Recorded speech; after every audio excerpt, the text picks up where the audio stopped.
Hey guys, and welcome back to this week's episode of the Combat Chatters podcast. I've been dying to talk about UFC 300, so this is the full card breakdown. I'm joined with Harry today.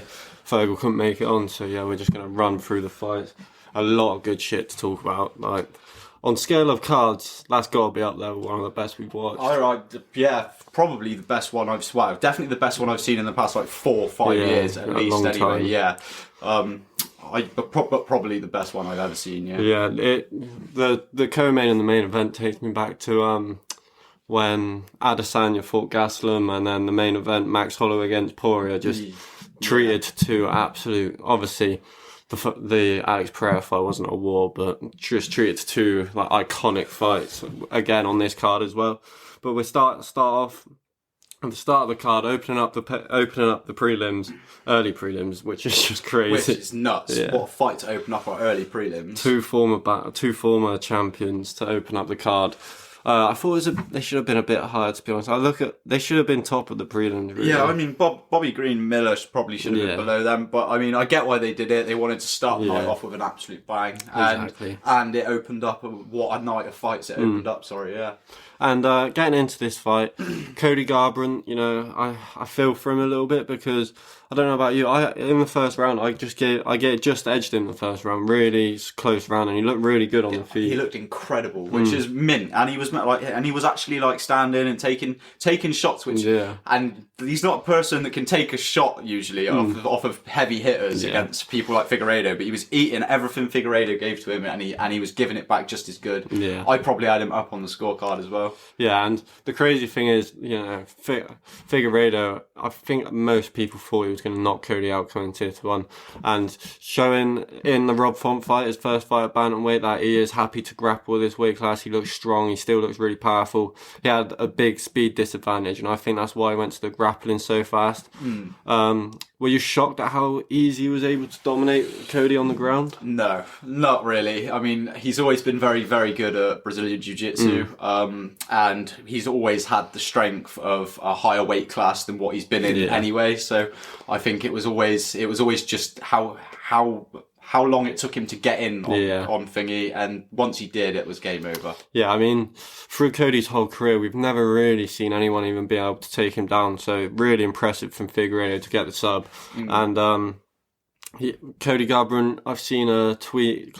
Have you ever heard of Vertigo? Yeah, Vertigo. Apparently he had that. Vertigo is like, I thought it was an underlying condition. If you've got it, you've got it. It stays with you for good. I don't know. I thought, either way, he was saying that. I think it was vertigo. It might be something else, but he was saying extreme dizziness and stuff like that. That sounds right, yeah. Yeah, which, even if it is true, in my opinion, if you lose the fight and there's a reason that you think you lost the fight, you should just keep that to yourself. Yeah, you should never make an excuse for your performance. Especially once you... Because it wasn't a bad performance either, and then he makes the excuse and it makes him look like a sore loser. A bitch, sore loser. And it's just the fact that, if you're that confident in your abilities and there was an underlying factor that you did lose the fight, it's like a big injury or vertigo or whatever the bloody hell it is, then just keep that to yourself, move on to the next one, and you're still good enough to go out there and smoke these top guys. So it's not a great look for Cody, but excited for him to bounce back.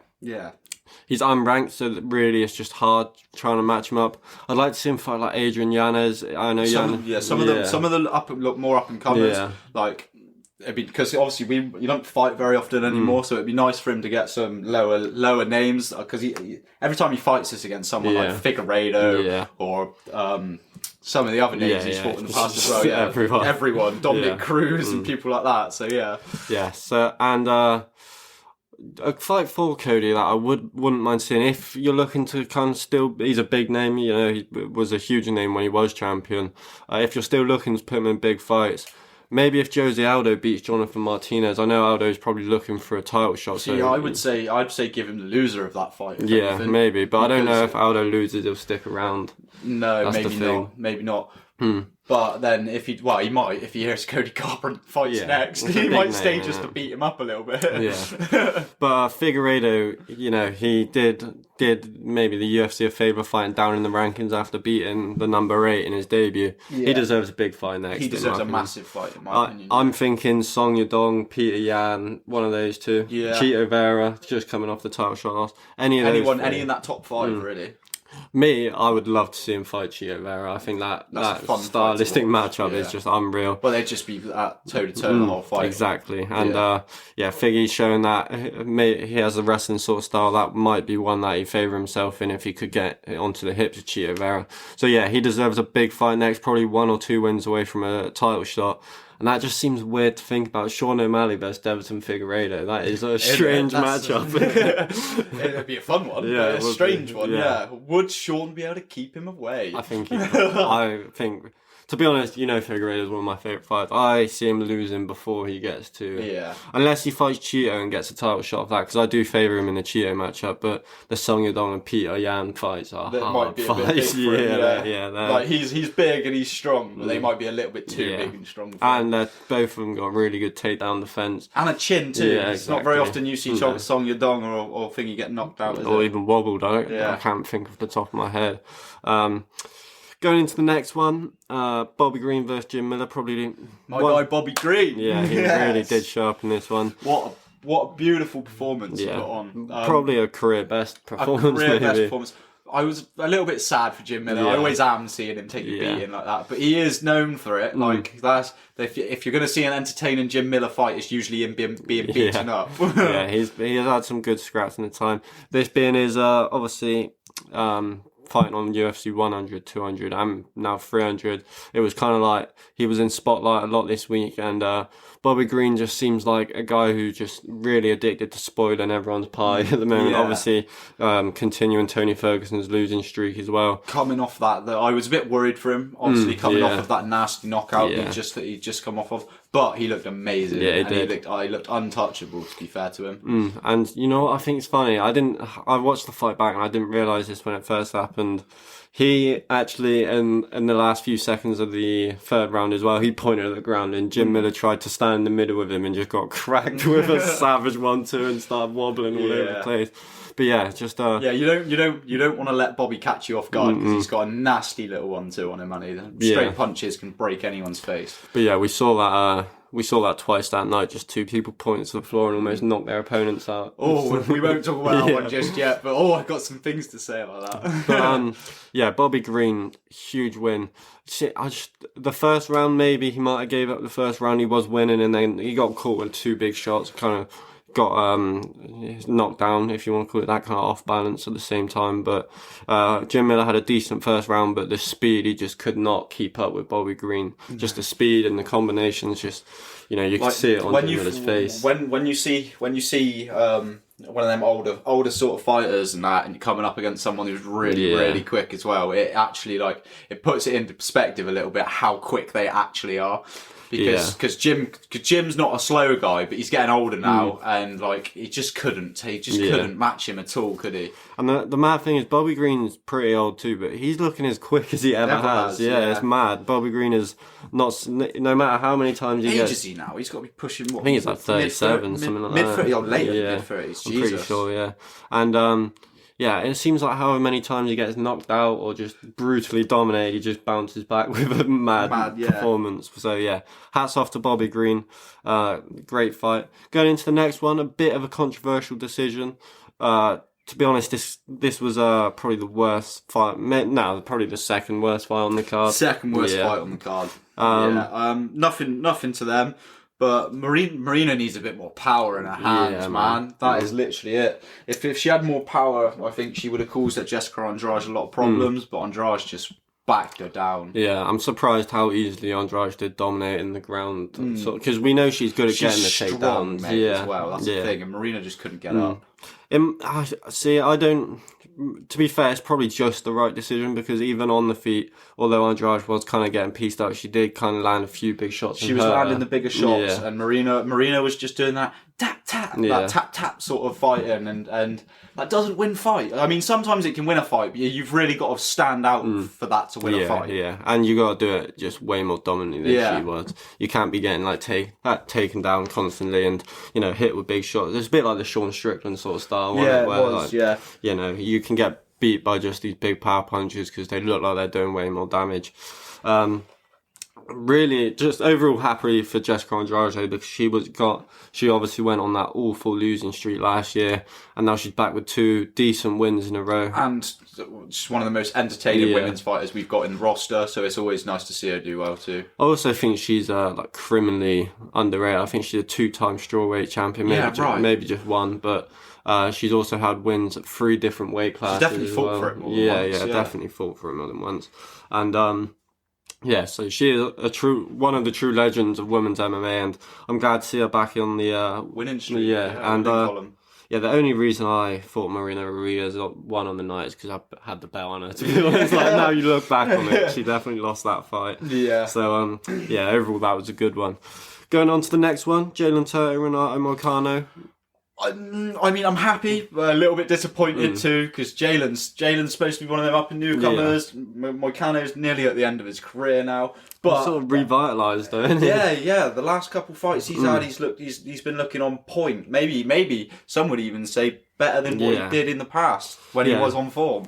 And I think again, Moicano is. There's so many fighters that are underrated by MMA fans. We forget this guy.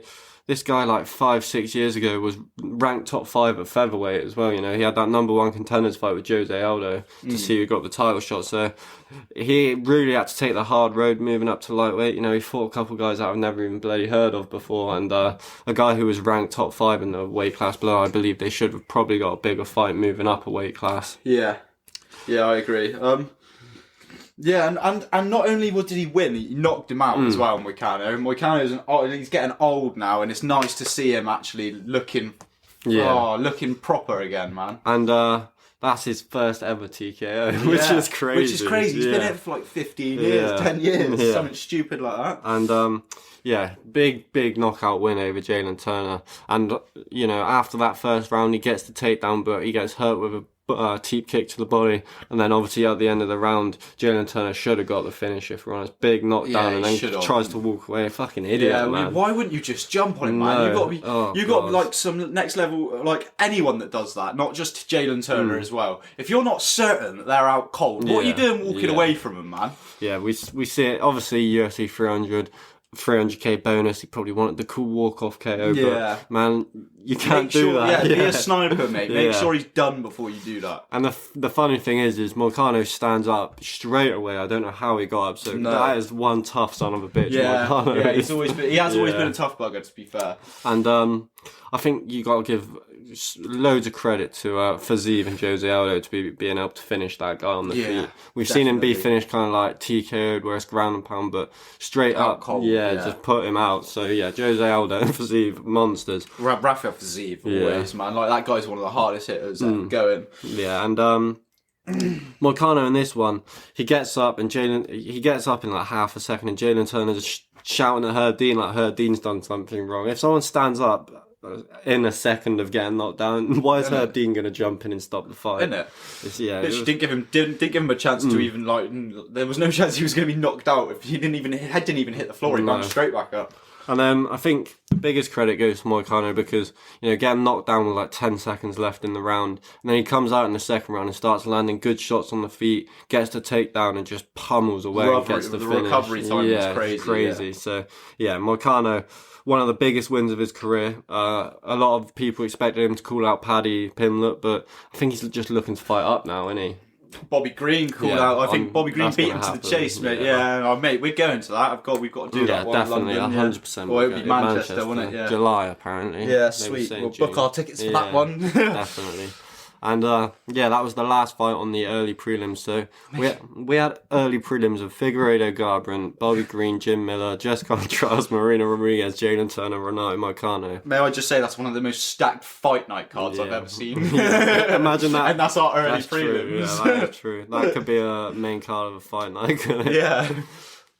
Now getting into the prelims. Diego Lopez, really one of the biggest stars breaking out of UFC 300. So many people, he's such a fan favourite with so many people, to go out there and just completely smoke Sadiq Youssef. I was very disappointed in Sadiq Youssef's performance, and I mean, not to discredit Lopez at all, but Sadiq should be doing way better than that. He's been in this a long time, and he should be what's the word I'm looking for? More competitive than that, Yeah, he should be prepared for anything, and he just didn't have anything to show Lopez, really. I think the only thing that like it was very early. He just gets hit with that uppercut, and Diego Lopez seems to have so much power in his hand. I thought it was a grappler, and then he's coming out and smoking everyone out. Yeah. So obviously Diego Lopez coming in and fighting Evloev on his debut. Did he say he wanted to go to Spain? I wasn't looking for Topuria, was it? Maybe. I think that might. I think he said he's going to have I think in his interview afterwards, he said he's looking for one more fight and then he's off to Spain. Yeah, probably for Topuria. Yeah, and obviously rankings don't mean that, but I do have a feeling he's going to get a massive fight next. Like he deserves a big fight. He's beat like three or four people now, hasn't he? Yeah, and they're all like quite good. To come out and smoke Sadiq Youssef. Sadiq's a big name. Well, he's not a big name, but he's one of the bigger names in the division. Yeah, definitely. Like everyone's a massive. We saw the striking level with Edson Barboza and Sadiq Youssef last time I went to absolute war with him for 5 rounds. And then gets bullied by Lopez. That's crazy. Those uppercuts in the clinch was so nasty. I just don't know if he even had a chance to even get going. That's the thing. He could be a very, very big force to be reckoned with. Yeah, definitely. This kid. I mean, in his debut, he almost beat Evloev in his debut. Had some really good moments in that fight. And that's not an easy debut, is it? No, exactly. Evloev's ranked number. He wants. Oh, that's what it was. He wants Evloev again. He wants his rematch with Evloev, and then he's off to Spain. He said. And there's featherweight. There's a lot of people that Diego Lopez can fight. I got a feeling Bryce Mitchell. I think Mitchell would be a fun one. Yeah. Mitchell, obviously, with coming off one of the most brutal knockouts in UFC history. Josh Emmett almost fucking deaded that man. Let's be real, that was so bad. Yeah. So he probably does need a bit more time off, but there's Gigi Kakadze ranked number 10, Calvin Cater coming off a loss. Maybe that would be a good one. Maybe the Calvin Cater one. Yeah. I mean, you could also chuck him to Sterling, really, but Sterling does deserve. But Sterling deserves more now. Like the Cater one, I'd enjoy. I'd love to see that happen. I think him versus Calvin Cater next would be a good one. And so overall, Lopez just really just making everyone pay attention to him after that one. Jaw-dropping performance again. And getting on to the next one. Obviously, the first transgender woman to ever fight in the UFC, Kyla Harrison. She looked like Brock's daughter when she was stood on that weight scales, man. I felt so sorry for Holly Holm. And Holly Holm just couldn't do nothing. She just pinned to the floor, getting beat up the whole time. Let's be real, a lot of women's MMA, especially women's bantamweight, they aren't known for their amazing fight IQ, are they? And no. Holly Holm is trash. Holly Holm gets taken. Sorry to say it, Holly, but true. You're terrible with your fight IQ. What are you doing? Holly Holm got judo thrown in like the first minute and manages to flip Kayla Harrison over. And I'm thinking, she's been doing jiu-jitsu a lot longer than Harrison. Maybe she should keep her off. She gets back to the feet and then starts trying to take down Kyla Harrison. How stupid do you have to be, man? Kayla Harrison's a 2-time gold medalist in judo in the Olympics. Which is fucking crazy, man. And she weighs I think she said she weighed like 147 pounds in there or something like that. Well, she had to cut like fucking 30, 40 pounds, didn't she, to get in there? And that's a woman cutting that. That's ridiculous. So yeah, overall managed to get the takedowns. Absolutely, she said now because obviously no elbows in the PFL. She said now she's coming to the UFC and finally being able to use elbows. They look nasty. Yeah, they do. They look nasty, mate. She could be something scary for the rest of the girls there. I think we got a new cyborg, guys. Definitely. We got a new cyborg. I mean, getting the rear naked choke, you know, we all expected it. Really, Holly Holm was a massive underdog. I think Kyla Harrison probably just jumped straight into a title shot after that, don't you? A women's bantamweight. Yeah, chuck her in, man. What's the worst that can happen? She loses and then she's at the top of the division. Really, she's just got to fight some more people. And she isn't going to lose to anyone in that division. Let's face it. Raquel, do you reckon she beats champions? Raquel, yeah. Oh, I don't want her to get a championship. She will though. She doesn't deserve a belt. She doesn't know. So I take it back. She doesn't deserve a title shot yet. And Raquel needs that belt for a little bit longer, please. But I think Raquel might be fighting Pina first. So. Okay. Wonderful. How many defences is that? 2 then? Nah, just 1, I think. Yeah, just one title defense. One title defense. Yeah, because they fought for the vacant belt, didn't they? Yeah. But yeah, Raquel versus Pina, and then probably Kayla Harrison jumps in after that. You don't want to make... Raquel's been waiting for that for a long time, and if Kayla didn't come into the division, I think she would have kept it as well. I think she would have kept it for a while. But with Kayla in there, it's done, isn't it? Exactly. And... Kayla Harrison said she's interested in getting Nunes out of retirement, and Nunes responded on Twitter, and you know it seems like that's very possible. So a lot of there's been a lot of call outs responded to over this card. The UFC 300, there was a lot of Twitter responses. Like Thomas Munoz responded to Alex Pereira as well. That's just crazy. But, isn't it?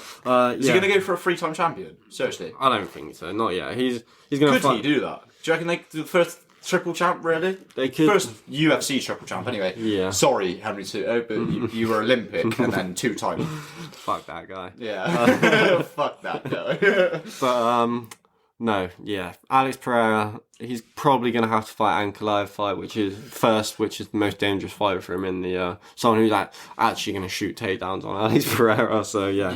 You've got to get through that first, but you never know. Going into the next one, this really slowed down the sort of pace of the card. I was happy for Aljamain Sterling. It's always nice to see him. It's always nice to see him in his element. Yeah, but which is putting on shit fights. Yeah, which is putting on a boring fight. But he's good at winning them. Yeah, he is. However, I would have loved to have seen him stand with Keita because Keita's boxing is just absolutely bliss to watch. To be fair, the moments it was on the feet, I did fair play to Sterling. Sterling looked good. Yeah, Sterling looked winning very a lot good. of the exchanges on the feet. I mean, Keita just didn't look like he ever got into his rhythm. I mean, he's had 2 years off with that knee injury. He had 3 surgeries on his knee. He probably won't ever might be be done. Yeah, probably will be. He will fight again, but again, that's why we see him fight Lopez, try to feed a real big up and comer off him because I was kind of surprised that Jim Miller didn't retire. I'm not gonna lie. Actually, I didn't even think about that. I'm sorry to bring it back to that fight again. But yeah, I'm kind of surprised he didn't retire. I mean, he's a bloody old man now. He just loves it so much, doesn't he? He broke his hand and 2 of his toes in like the first round as well, which is mad. But yeah, Aljo managing to dominate in the grappling like we've seen so many times. Cam Keita really, even when he had the opportunity to get going on the feet, just seemed really way too hesitant to because of how scared he was of the grappling. Yeah. And overall, Aljo is probably going to fight like Ortega or someone next. I think Ortega. Aljo, Ortega, maybe Yara Rodriguez, one of them two. Yeah, I saw someone else that he should fight, and I really agreed with it, but I cannot think of them for the life of me. I know maybe Evloev. About that. But I'll if I can remember it by the time the pod's over, I'll get back to you on it. But I mean, the thing is, if I was him, I would be gunning for that Yara Rodriguez fight. Because Yara Rodriguez is just such a weak, frail man that if you get your hands on him, you can just take him down pretty easy. Yeah, mind you, if he keeps his distance from you, you're in trouble, man. But out of Ortega and Evloev, ever since that zombie fight, I've never that zombie fight versus Yara Rodriguez, that last minute knockout, mate. I've always thought, God, he's a scary one to fight, mate. But you know, if I think favourably matchups that they do, that one favours Aljo a bit more than the Evloev and Ortega one. He's just still. I think he'd be a lot stronger, and he'd manage to keep him there, keep him where he wanted him. And you know, I don't think he will definitely won't get takedowns on Evloev, and he probably would end up getting submitted by Ortega. That's probably a better matchup. Ortega's probably better on the feet as well, if we're honest. So yeah, it's not going to be easy for Aljo to get that title shot, and if he does get that title shot, Ilia Topuria will murk that man. That would not be fun. Who will get the title shot? Sterling? Aljo, yeah. Yeah, not yet. He should No, I'm saying, but he's going to get that fight next. Yeah. That if he wins, then he'll be fighting Ilia, which is a scary matchup for I'd rather Aljo. see Lopez versus Topuria. Yeah, same. That'd be a rapid, scary fight. Yeah.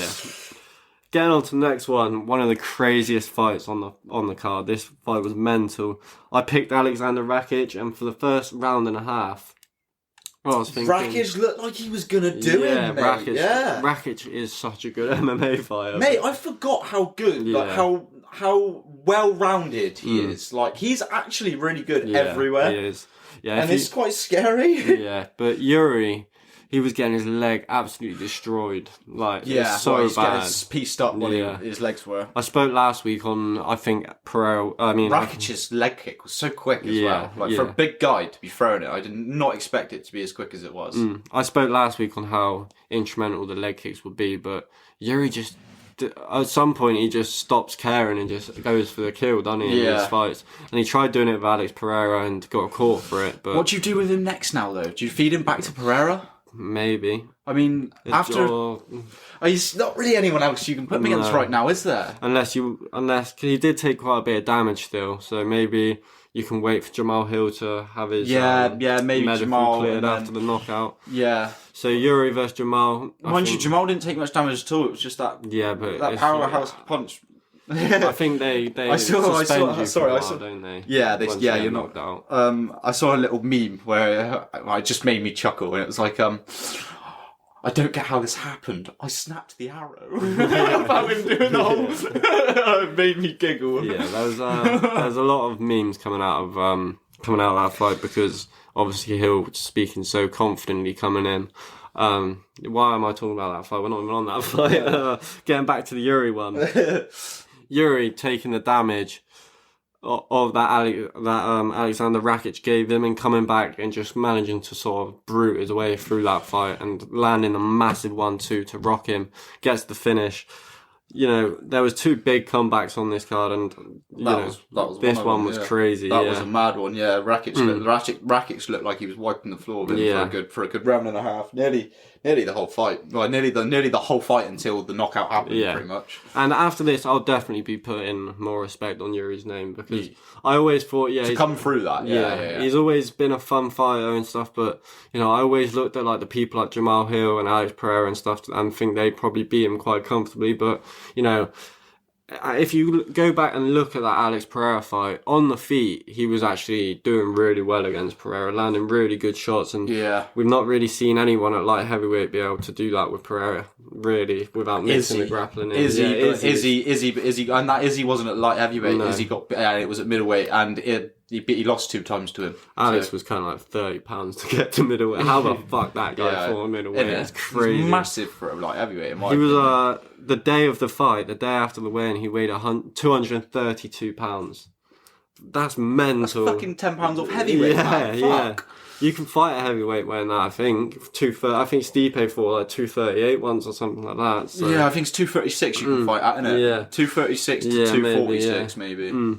So Yuri just showing he's an absolute beast yet again. Massive knockout for him. So he's going to get a big fight. He's going to get a big fight. He's going to get over the loser or possibly even chucked in with the winner. But I mean, he's just had the fight with Alex as well, though, hasn't he? So it's probably going to be Jamal. When Jamal's ready. Probably Jamal. Yeah. Going on to the next one, Bo Nickel, Cody Brundage. I was calling him Cody Bumdage last week, which I feel quite mean about. Yeah, Cody looked actually really good. He looked alright. For the first round, I thought that. Oh, why are we always hating on this dude? That's what I literally sat there and thought when we were watching the first round. Yeah. And then the second round happened. And Bo Nickel, this just showed me that people need to slow down with the bone. Like you can't. He's a great fighter and he's good, but you need to slow down. Man. He's 6-0 in MMA. Yeah. Not even in the UFC, just in MMA. Yeah. So and he should fight some unranked guys still after that one. But his performance was okay. Almost got hit with a couple big shots. And the thing just going around Twitter was, you know, one of the best wrestlers ever shooting for a takedown, and Cody Brundage just chucked him halfway across the octagon just to sort of Cody's got good wrestling too. Yeah, to be fair. That's one of the only things he's actually really, really good at. Yeah, so not loads to talk about on this one. This fight should have never been on the main card, if we're honest. No, that one should have been that one should have been where Davidson, Figueiredo, and Thingy were. Yeah, really. Literally. So yeah, Bo Nickel. A good win, another win in the UFC. And it's nice to see. It's nice to see him keep a winning streak too. To be fair, because I do like this kid. I just need the smoke to stop being blown up his ass, so we can actually respect him a little bit. I'd like to see him fight Jacob Malkoun next. The Aussie. That's dude. a good fight. Yeah. That's a good fight. Because Malkoun is a beast. If he goes out and smokes Malkoun, you know, maybe you can start saying he's almost ready for like the Hamans top 15s. Yeah, top 15. But after watching that, I do not like his chances against. I know some people have been saying Hermansson just stopped the hype train in Joe Pyfer, and I think he'd probably do it again with Bo Nickel. And people might call me crazy. I was gutted with the Pyfer one, to be fair. I was gutted because I like Pyfer a lot, but again, another one who's just having smoke blown so far up his ass that he just that it's just not. It's hard to respect him. I mean, he was walking around that fight week thinking he hits as hard as Ngannou because did he say that? Yeah, because he broke his record on a punching machine, and it wasn't even a regular testing punching machine. It was a fair one. No, it was the actual. Was it? It looked like a fair one. Everyone thought that because he said it and then didn't release the video for ages afterwards, so everyone thought it was bullshit. But it is bullshit. Going into the next fight, it's all about how you hit them things. Yeah, as well. And apparently it actually helps if you've got a boxing glove on over an MMA glove because it's more because you hit more. Like it's more the target. Yeah. So going on to the next one, Charles Oliveira, Arman Taryukian. I was fucking gutted with this one, to be honest. So was I. I've been waiting for someone to put a fucking stop to this guy's run, and it clearly wasn't Charles. Charles just had a poor night as well, man. Did not look himself at all. He does this. He does this. He almost snatched up that guillotine in like the first minute, and that was so deep. Scary. I thought How that the was fuck done. did he get out of that? I thought that was done, and then. You know, we use every Charles fight that was going up to the title run, and a couple of his title defences, or I know he got it stripped because he missed weight by like half a pound or something, didn't he? So there was that. But yeah, all his title fights apart from the Islam one and that run up to it, he was in everyone's face, just constantly making the fight an absolute war and just finishing you before you finish him. And you know, in the Islam Makhachev fight, he fought exactly like he did in this one, in my opinion. Islam's just a way better version of Taryukian, so I agree. Finish. I probably agree, and it's probably Taryukian next for Islam as well, isn't it? And Islam's going to beat him. I reckon it'd be a close fight. I don't think it would be that close. Not close, but I reckon competitive. Yeah, it'd be a nice fight to watch. I don't think it'll be as competitive as their first fight though. No. Obviously Taryukin's debut, he put up a really good fight against Islam, but Makhachev is beatable though, guys. Yeah, maybe. He is fucking beatable. He's still not a Khabib man. But the only reason I think that he's beatable is because obviously the Volk fight, the first one. But then again, Volk. Well, Makhachev has been beaten as well. Yeah, but he got beaten by I think it was like Adrian Martins or something, got just a flash. Yeah, it was someone with no name really. Yeah, but then everyone can get caught, can't they? I think Islam is going to be a dominant champion for a long time either way. But I don't see Taryukin beat him. And Charles had opportunities to win this fight, but the problem is when the fight was on the feet, he didn't press forward. He let Arman come forward and jab. Usually what he's really when he's on form. That's his best aspect. Is the fact that he's in your face. If he's not in your face, he's always throwing something. Always throwing something, and he just not. Inactivity was his problem mainly. And you know, he still almost won the fight because first round he almost subs him so close, and then the second round he had like that Darce choke in right at the end. Oh Well, it was a guillotine. He switched it to a Darce, wasn't it? Or it was a guillotine, and then he switched it over to the Darce, and But it was close, almost. Gutted for Charles, but we know he's going to be back and smoke someone soon. Yeah. It doesn't matter who he faces. He's going to beat someone next, isn't he? And yeah, going into the now, I was about to say co-main event, but this wasn't even the co-main event. It feels like it should be. Justin Gaethje, Max Holloway. I was just look at the stoppage time on that. 4 minutes 59 seconds into the 5th round. Literally, it is. Oh my god! I mean, it's when people say that they want a war, you couldn't ask for much more of a fight, really. Even though Gaethje didn't. Well, like Gaethje, the minute Justin broke his nose. Max broke Justin's nose in that first round. Gaethje didn't look the same after that. But to come forward, still be throwing with everything he's fucking got, with a broken nose, probably not even be able to see. Like, water in your eyes. Water in your eyes. You're probably and it did look like Max was trying to avoid his nose as well. Yeah. But what fucking fight, man! Crazy. 10 seconds to the end, points to the floor, and then takes out the hardest hitter in the division, probably. Fuck me. I still, when it pops up on my phone now, I'm still just like, what the fuck? In awe, mate. Literally. And you know, I can't remember who it was, but someone predicted that Max hasn't even hit its prime yet. This is Max prime. I know MMA Guru was one of the only guys I saw calling Max Holloway and saying this is the best version of Max Holloway. And to be honest, I was calling bullshit on people saying that because just the zombie fight. Some of the fights we've seen in the past, Ortega, Qatar. No, what I'm saying is, obviously, he looked great in the Ortega-Qatar fights, but I mean... they weren't competitive fights. So when people are saying that Max reached this new level, he fought Zombie when he was meant to be in this level, and Zombie was doing pretty well until he just went all for broke. Like, Zombie was still landing shots, and I thought Max is still the same hittable guy that he always has been, but, you know, moving up to lightweight against Justin Gaethje, he didn't get hit too much. His power was just... It feels so weird to see Max Holloway. I watched the fight back today, and every round he rocked Justin Gaethje. Every single round of the fight he rocked him. I know, and we've always said to one another, Max isn't the hardest hitter. Like, he looked incredible at lightweight, fucking incredible, and he looked a lot bigger as well. I thought he looked massive compared to what he usually looks, but.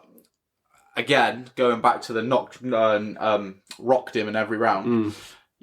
He broke Gaethje's nose in the first round. That's got to play something. Yeah, it does. But like, just you could see the effect that the shots. And Gaethje gets rocked in almost every round of every fight he's in. But for Max to do it and for Max to finish him the way he did, wow. Max has fought, people that you would expect him to be able to knock out compared to Justin Gaethje, and he dropped Gaethje twice, not including the knockout. He almost standing knocked him out in the 4th round. Obviously, hats off to Justin Gaethje, one of the toughest sons of a bitches we've ever seen in the sport. Yeah, and he'll be back. Yeah, he'll be back. Well, the only thing not that really for long though. I think he'll be done soon. You reckon? Yeah, he's not one of those.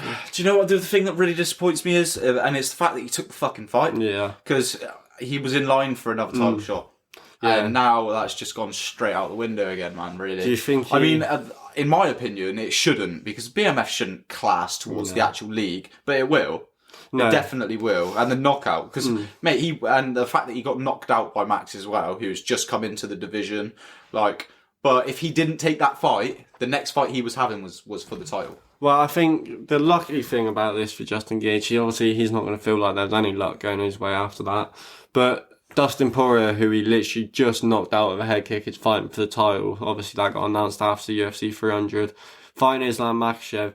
So, even if Dustin somehow wins that fight, which I don't see happening... then it would have been a trilogy fight. Yeah, then they'll probably just do the trilogy because, they're 1-1. Yeah. And even if Dustin loses, Dustin's going to want to fight Gaethje again because he hated being knocked out like that. Yeah. So, and then if he can beat Poirier, someone coming off it. So, either way, He's either going to get the title shot, I think, next, or he's one fight off a title shot. So and set him back too much. Yeah, set him back loads. Obviously. And I gutted for Gaethje, obviously, because I'm a massive Gaethje fan. I've watched him since his debut.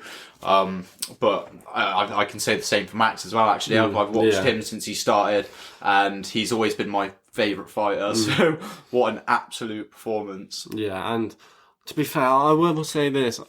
Obviously, I've always been a fan of Max Holloway. Everyone's got to be a fan of Max Holloway. You can't not love Mr. Blessed. But he's never been like one of my favourite fighters. Oh, he's always been my favourite. And I just don't think obviously he's one of the best featherweights of all time, but I just don't think I've rated him as highly as everyone else.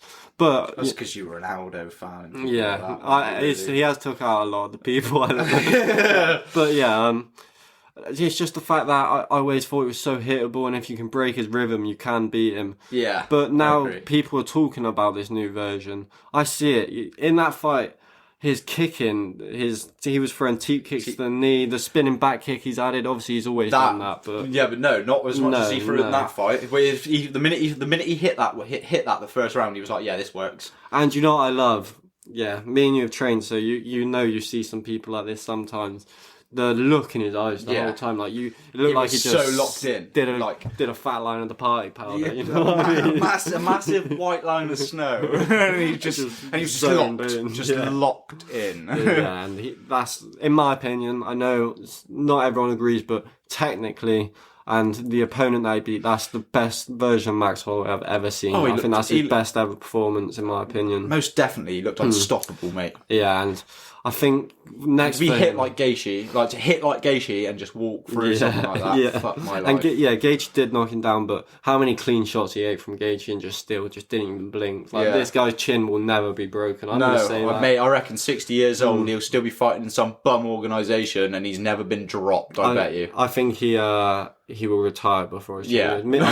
I think me and you have spoke on the pod before about how sad it's going to be when his chin goes, but I just don't see it happening now. Yeah, no. Especially after that. I think I definitely agree with you. I think he'll retire before he lets his chin go. I think the moment he starts thinking, oh shit, I'm getting a bit chinny now, like he's just gonna call it a day. And I reckon he might get dropped, but not. I mean, he got dropped by Gaethje. Oh yeah, he did. First person ever dropped him round 4. Wasn't it? Yeah, round 4. Little flash knockdown. He wasn't proper hurt by it. But no, he bounced straight back up and carried on piecing like he was beforehand. But yeah, I spoke yesterday. Not yesterday's, Tuesday's video about that was my main event, by the way, guys. Yeah. Like that tops the next. That tops the Whaley and it tops the Alex Pereira fight for me. But yeah, I spoke about in the video earlier this week where Max Holloway's in a position now where he can just choose what he wants to do. Yeah, like, if he wants to fight for a title, mate, he wants Topuria, mate. Yeah, that's what he wants right now. I know he does. I think Volk is going to fight Topuria next, which is bullshit in my opinion. It's not. It is really, mate. Max Holloway's the only one they skipped out. Yeah, but in that whole division, Max Holloway's the only one who hasn't fought Topuria, mate. Yeah, no, there's loads who haven't fought No, Topuria. I mean, but like on the road to the championship belt, Max Holloway is someone you should at least fight before you get there. Then again, it's unfair to Volk that so many champions that aren't dominant champions or are kind of dominant champions get the immediate rematch afterwards. Adesanya is going to be fighting Dricus next. Adesanya got knocked out by Alex Pereira 2 fights ago. And then won one fight bullied and by then Strickland. Dominated 5 rounds. His last fight was Strickland and he's getting a title shot. Isn't it? And he got bullied by Strickland too. So I think Volk deserves the rematch just off merit. That's like you got someone who's done that much for the sport. You just got to give him the rematch, and I don't think many people favour him in the rematch. And do you know what I spoke about yesterday? This is the next matchup for Max Holloway. Michael Chandler and Conor McGregor. They're fighting in June. The winner of that fight. The winner of that fight fights Max for the BMF title. Yeah. See, I've heard. I saw someone's little predictions of who they're going to give and everything. I didn't necessarily not agree with it, and I said. And I think it was the loser of the McGregor and Chandler fight Gaethje. Yeah, maybe. Yeah, probably. Or Oliveira Gaethje too, maybe. Yeah, but this is all like we're saying this, but the Conor fight might not even fucking happen yet. It's announced. They've got a date. June 29th. I think it's happening now. How many roids are you going to pump in his system beforehand to get caught? I think he's. To be fair, after the Roadhouse, now he might calm down a little bit. After the films come out and everything, he might calm down a little bit and just focus on his training and get back to the McGregor we love and want to see fight. So I think Max versus the winner of McGregor Chandler is the way to go. Yeah. Going on to the next one. This fight was actually really good, competitive fight. Obviously, I kind of didn't concentrate too hard on it because I was still just in shock of what just happened. Fight, yeah. But Whaley should have had the submission win in the first round, choked her unconscious, but the round ended. What a strange... Yeah, man, I don't know. Should that have been stopped, in your opinion? The thing is, I don't know the rules. Because 60 seconds is not long enough to recover No. from being sucked the fuck out. But I mean, she was out cold, man. if you go out and the timer goes and the ref didn't call it, the ref hasn't That's stopped the ref's the fight. fault. Yeah, yeah. At the end of the day, I don't know if the rule is if you go unconscious, just like... The fight should be over. Yeah. But no, it shouldn't be really, because it's up to the referee. It's the referee's discretion, isn't it? And to be fair, I'm not too mad at the ref because it was so close to the end, and it was quick. She was out, but she was unconscious, standing up at the same time. She was like all over the place, like kind of just waking up. So you can't blame the ref. And then to come back round that quickly as well. So yeah, fair enough. And then in the second round, I wasn't angry about it. Nah, in the second round, it looked like it was going to be a huge mistake because that was the 10-8 round for Whaley, where she just smashed the fuck out of her on the ground. And then she came back into it. And then the third round, she dropped Whaley and then, won the third round. She looked sick. And then the last two rounds, she's so good on the feet. And Whaley had to turn into a Dagestani wrestler to win this fight. She did. To be fair. She actually did. And that's just more credit to Janyo Nan. And Whaley to be able to actually wrestle like a Dagestani too. Whaley is so good. Yeah, she is elite. Her striking, her grappling, her jiu-jitsu. It's crazy how good she is. Like, especially because like smaller people like her find it so hard getting in on people like Yan. Because Yan looked like she was nearly a foot bloody taller than her. So big credit for Whaley being able to just get in there and drag her to the floor and keep her and beat her up while she could. And I think Whaley now at strawweight, not loads of people to fight. I think the logical matchup, probably Tatiana Suarez. Obviously, Tatiana Suarez did pull out her last fight, but she's well, that's it. She's ready for ready for it then, isn't she? And she is a competitor. She is a competitor as well. She's a very good fighter. She fought for the belt before, hasn't she? She just got there in the weight class above and then got injured for 2 years, I think. Yeah. She's had one of the worst injury-ridden careers that I've ever seen. Yeah, she has. She should have got a title shot like 5 years ago. She was off tough, wasn't she? I'm pretty sure, yeah. Tough or content? Yeah, tough back in the day. And, yes, so Suarez getting the title shot at strawweight, and I think she's got a decent chance, Yeah. Her grappling, she's fought at 2 different women's weight classes higher, and she's dominated everyone with her wrestling. So if she's making strawweight weight class, it's kind of like the Kyla Harrison situation, just toned down a lot, where she's so much bigger and stronger than everyone she fights. Yeah. Whaley will probably struggle with that physical sort of physical presence that Suarez will go. And then if Whaley does get through that, she should go up and fight Grasso, Shevchenko. Definitely, Fuck it, That's what else is there left? Exactly, yeah. And it'll be interesting how close Rose is to a title shot in that higher weight class, because could we see Weili Zhang versus Rose 3 at some point on the weight class above? That would be nuts. Yeah, that would be crazy. There's a lot. Weili is going to go down one of the. To be fair, there's a lot going on for the women's divisions right now. To be fair, yeah. And I know we always shit on them a little bit, and we're never that excited for them. There is a lot going on there right now. The only one I actually dislike is bantamweight, because it's just not very good. Like the strawweight and featherweight are getting better now, so. Yeah. Now, main event. Not a lot to talk about on this one. Wow, it's just so quick, wasn't it? A lot of people seem to think Alex Pereira is just not 10 times better than everyone in the stand-up. Like, people are picking Yuri to knock him out. People are picking Jamal Hill to knock him out. I don't think people realise to beat Alex Pereira, unless you're on his level at kickboxing, which Izzy's the only guy who's been able to compete with him. Exactly that, and he was one of he's known as one of the greatest kickboxers of all time, for fuck's sake. Like, stop sleeping on him, guys. Yeah, stop fucking sleeping on him. Jamal Hill wasn't going to go there and beat him in a kickboxing match, let's be honest. That was never going to happen, unless he just caught him with a big lucky shot. Which is exactly what that's the only way people thought, because Alex is very patient and slow with it. Yeah. And Jamal is very reckless, and he will dive in at you with random leaping shots and stuff.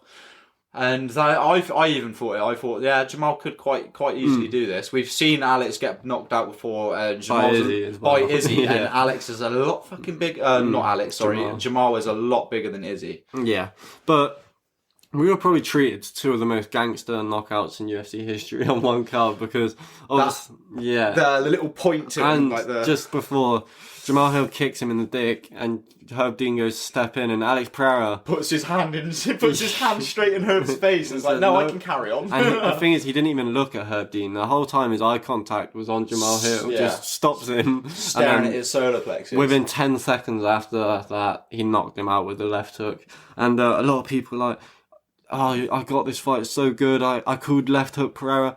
You know, in what? All of his knockouts. All of his knockouts are a left hook. So many people think they're fucking gurus of MMA after that. Like, seeing. I mean, I've been watching MMA for like 12, 13 years plus, and anything can happen at any time. So if you call a fight, just keep it to yourself, mate. Well done. But yeah, I think any fight Alex Pereira ever has, I'm going to just say left hook knockout because it's probably going to happen, isn't it? It's not going to be anything else. I think I think he's knocked Izzy out. Every time he's knocked Izzy out, it's been with that left hook. Yeah, and the only knockout he hasn't had in the UFC, which wasn't with the left hook, I think is the flying knee against Mick Vidus. So every other finish has been with the left hook. So yeah. And I think, my personal opinion, Alex Pereira's left hook is the most dangerous strike in UFC history. Like that, for me, that's up there with like the crow cop left high kick and stuff like that. Yeah. Crow cop, crow cop sort of thing. Yeah, but like you get touched by that, you just go, don't you? Yeah, and as obvious as it is, he's going to throw it. It's always unreadable. Yeah, you can never see it coming. He hides it. He just destroys your front leg, starts jabbing you to the body, and that's it. Then he just flings one up top. Like, and that's it. He is just, in my opinion, the best striker in the UFC. Yeah, I can understand why some people say maybe not the most technically gifted. I still think he is, though. Like, yeah, he could, but he's definitely, he might not be, but he could also very well be. Yeah, I did think for a while that Izzy is probably better technically than him, but even now you look at it, like, he's done so much in his career. It's his patience that makes people think that he's not technically gifted, because he waits for so long to place his shots and stuff, and he only plays it's almost like he reads it all in his head, and it's like he doesn't throw it unless it's perfect. Yeah, which is why a lot of people think, oh, he's not that technically gifted because he's not bouncing around on his feet and he's not doing all this fancy tap work with his feet and feints. I mean, his feints are good with his hands. Like leg kicks and stuff like that. You don't really see him do any of that bullshit, which I get why people, why casuals would say that he's not technically gifted, but I think he bloody is. I think with this fight you had everyone on Twitter and the social media saying Jamal Hill's going to win, and then you had all the proper analysts calling, Alex Pereira, which I just think and I'll say it here, I'm never, unless he moves to heavyweight, I'm picking Alex Pereira to beat Ankalaev, which a few weeks ago or a month ago I was saying Ankalaev is going to beat him, but Ankalaev, I don't think... He's got to get him. He's got to get to him. And Ankalaev will be able to take him down, no doubt. But I don't think he's ever had a submission win.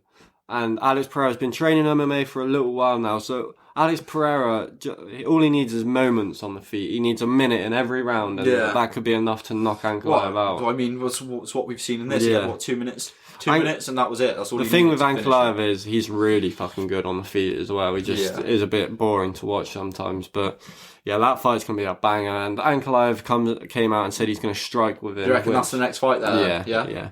And Alex Pereira looked like he wanted Aspinall. Yeah, Aspinall. That's what he was calling for. The translator got it wrong because he said he still wants to defend the light heavyweight title, and then he didn't even say Aspinall. He just said a heavyweight fight. But who else are you going to fight? Heavyweight? And I think he could spark out some heavyweight. I think he smokes like Cyril Gane and people like that. I mean, Cyril's good on his feet as well. Cyril's a big man too. But. Yeah, I just think Alex Pereira is so good, and he's coming. I think he's at 8 fights in the UFC. If he beats Ankalaev, 8 fights and he's won 7 of them. Yeah, if he beats Ankalaev, knocked them all out. Yeah, as well. He's passed so many people in the GOAT rankings already. If he beats Ankalaev and then looks to, even if he goes and has a fight at heavyweight, it doesn't even matter if he wins. Just daring to do something like that, middleweight, right heavyweight, then heavyweight. Yeah, could be the first triple champ ever if he goes up there for it. Obviously, I think Tom Aspinall will shoot a fucking double leg quicker than him, then you could even say both of their names. Well, yeah, you'd be scared as shit coming up against someone like Pereira, wouldn't you?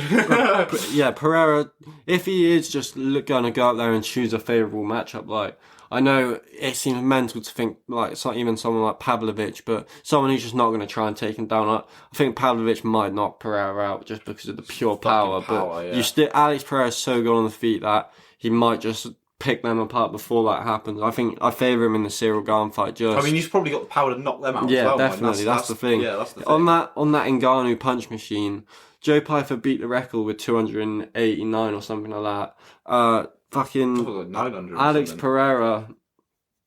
Pereira just beat her with like 292 or something like that, which is, so he's now the hardest puncher in the fucking world, apparently. They should chuck that machine up. Just throw it away. It's a fair machine. You got to admit, that does just show the amount of, like, if he can hit that machine that hard for it to even register that, like, he can knock out heavyweights, no doubt. Definitely. So, overall, this card, definitely since I've been watching, top 3 best cards I've ever seen. Just the amount of comebacks, fights, just finishes. I think 8 finishes on this card overall. Off the top of my head, I struggle to think of any of them better.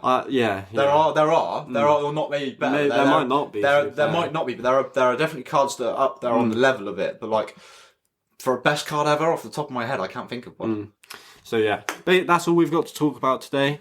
I think this Friday, my prediction video on Devin Haney, Ryan Garcia should be out. It's just a mental fight. There's just so much weird shit going on with that fight. Let's see if it even happens. But yeah, I'm more excited to talk about the sort of boxing side of things. But yeah, I hope you enjoyed this week's episode of the Combat Chatters podcast. Rate us 5 stars on Spotify. Make sure to subscribe on YouTube and share us around. I hope you enjoyed.